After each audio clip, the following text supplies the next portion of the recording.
नमस्कार, आपल्या सर्वांचं स्वागत आहे. आपण पाहतो आहे व्हॉइस ऑफ इंडिया न्यूज. पाहूया सध्या मुंबईतील काही महत्त्वाच्या घडामोडी. पुढील बातमी आहे, विल्सन जिमखाना वाचविण्याकरता ख्रिस्ती समाजाकडून आझाद मैदानावर धरणे आंदोलन.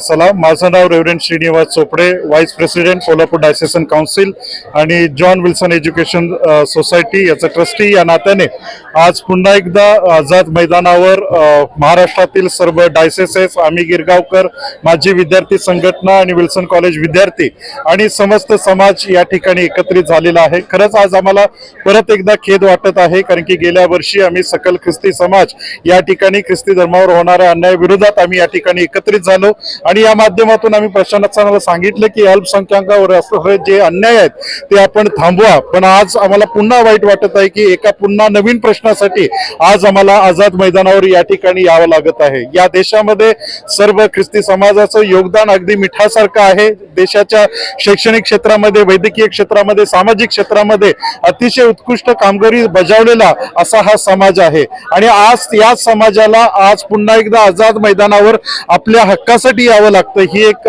खरं आम्हाला कष्ट वाटत आहे, खेदात्मक गोष्ट अशी वाटत आहे. आज विल्सन कॉलेज जिमखाना 110 वर्ष विल्सन कॉलेजच्या प्रशासनाखाली काम करत आहे आणि जे सर्वसामान्य विद्यार्थी आहेत, जे खेळाच्या क्षेत्रामध्ये आपलं योगदान देत आहेत, त्यांच्या शारीरिक मानसिक विकासासाठी या मैदानाचा उपयोग आजपर्यंत होत आलेला आहे आणि तो होत असताना अचानक मधल्या काळामध्ये अयोग्य प्रकारे हा जिमखाना दुसऱ्यांना हस्तांतरित करण्यात आलेला आहे आणि म्हणून या सर्व गोष्टीचा निषेध आणि विरोध व्यक्त करण्यासाठी महाराष्ट्रातून या ठिकाणी सर्व बंधू भगिनी एकत्र झालेले आहेत आणि या माध्यमातून पुन्हा एकदा प्रशासनाला आम्हाला विनंती करायची आहे, आव्हान करायचं आहे की आमचा जिमखाना आम्हाला परत द्यावा.